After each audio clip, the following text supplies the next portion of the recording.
Ça nous a pris 2 vérificateurs généraux, un à Québec et l'autre à Ottawa, pour avoir la preuve que Mme Thibault, la lieutenant-gouverneure du Québec nommée par le gouvernement de Jean Chrétien, n'était pas une personne raisonnable ni fiable.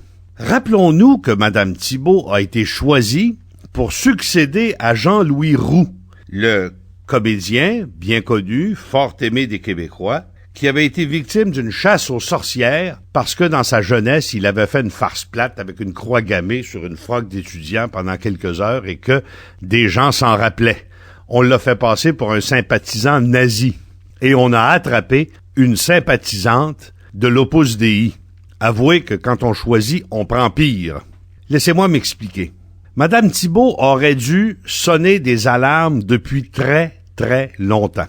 Sur la colline parlementaire à Québec, tout le monde savait les folies dont elle était capable. Tout le monde. Même les journalistes. Voici mon indication.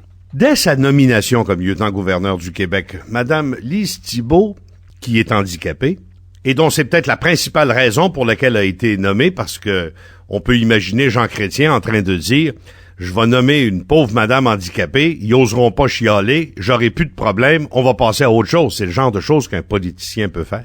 Madame Thibault, quand elle est arrivée à Québec, s'est installée dans son bureau qui est dans l'édifice André Laurendeau de la colline parlementaire, ce que les gens de Québec connaissent comme l'édifice E. À cet endroit, l'entrée accommodante pour les chaises roulantes est à l'arrière. Il y a une belle grande rue, une belle entrée, et on peut arriver par le sous-sol aux ascenseurs. Ce n'était pas digne de Madame Thibault.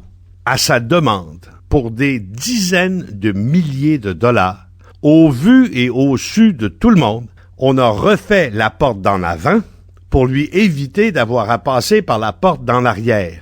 Vous n'avez pas entendu parler, tout le monde le savait sur la colline, et tout le monde aurait dû vous le dire parce que l'édifice André Laurendeau ne reçoit pas seulement les employés et le bureau de Madame la lieutenant-gouverneure du Québec, c'est également l'endroit où on trouve la galerie de la presse. C'est-à-dire tous les journalistes qui ont pour métier de surveiller le gouvernement du Québec et de vous en faire rapport. Pas un gros succès. Une autre raison que moi j'ai eue de me méfier de Madame Thibault, c'est que c'est une grenouille de bénitier. On peut pas reprocher à quelqu'un d'être dévote, mais dans le cas de Madame Thibault, il y a quelque chose d'un peu inquiétant parce qu'elle administre de l'argent des taxes et qu'elle les dépense, ces argents-là, de façon folichonne.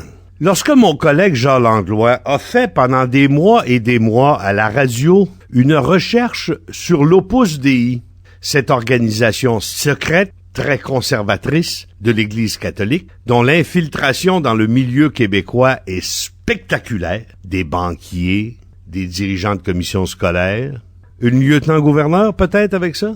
On s'est constamment heurté à la présence de Madame Thibault dans toutes sortes d'activités, des gens les plus conservateurs de l'Église catholique et des gens qui eux, sont membres de l'Opus Dei.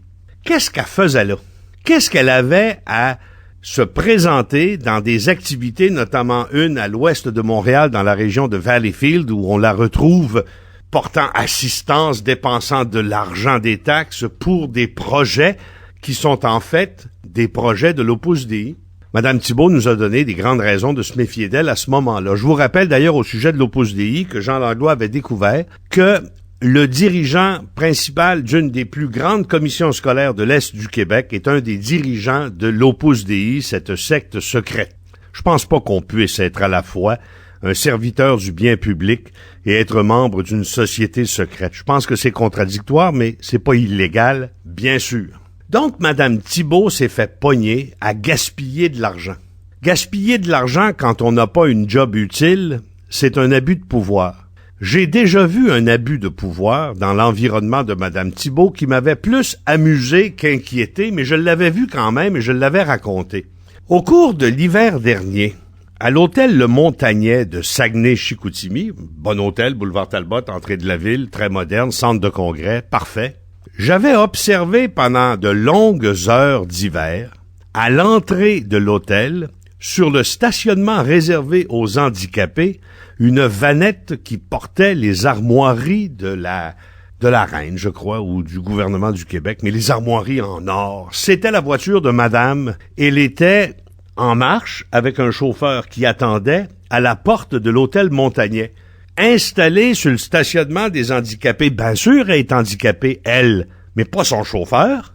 Et quand elle est sortie, elle s'est pas rendue jusqu'au stationnement où l'attendait la voiture. En trombe, la vanette est sortie du stationnement des handicapés puis est venue chercher Madame la lieutenant-gouverneur à la porte. C'est pas grave, c'est juste abusif et je voulais juste vous dire que par là, je m'étais dit, coudonc, dans son environnement, là, on n'a pas l'air de se gêner beaucoup. On a l'air de se faire plaisir. L'excuse de Mme Thibault, c'est qu'on y a jamais dit de pas faire ça.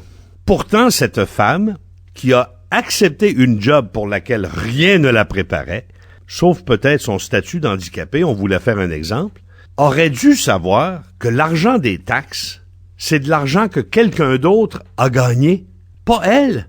Ça lui revient pas de droit. C'est pour l'exercice de son mandat qu'elle avait de l'argent.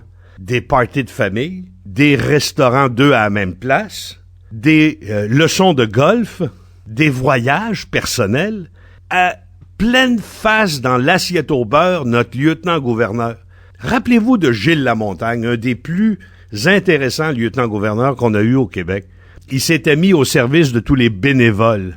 On pouvait même pas l'imaginer en train de gaspiller. Et de là, on est tombé à une Lise Thibault. C'est gênant. La solution, faut qu'elle rembourse. Faut que la police enquête sur ses dépenses. Faut qu'elle fasse face à la musique comme n'importe quel citoyen. Parce que quand tu mets la main dans l'assiette au beurre puis que t'avais pas le droit de faire ça, tu commets un geste répréhensible. Il faut qu'elle rembourse, il faut qu'elle soit accusée si elle le mérite, et après ça, on pourra dire qu'elle a été traitée comme n'importe quel citoyen.